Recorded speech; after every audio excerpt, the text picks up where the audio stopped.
એની ભાગ પ્રવિધિનો પ્રમેય જોયો.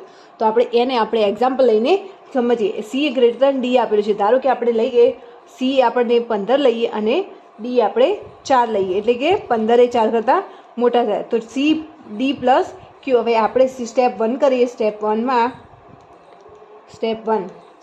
C is equal to D Q plus R. C આપણને કેટલા 15 પ્લસ ડી આપણા કેટલા છે 4. તો 15ને કેટલા જોડે મલ્ટિપ્લિકેશન કરીએ તો 50 નજીકનો નંબર મળે.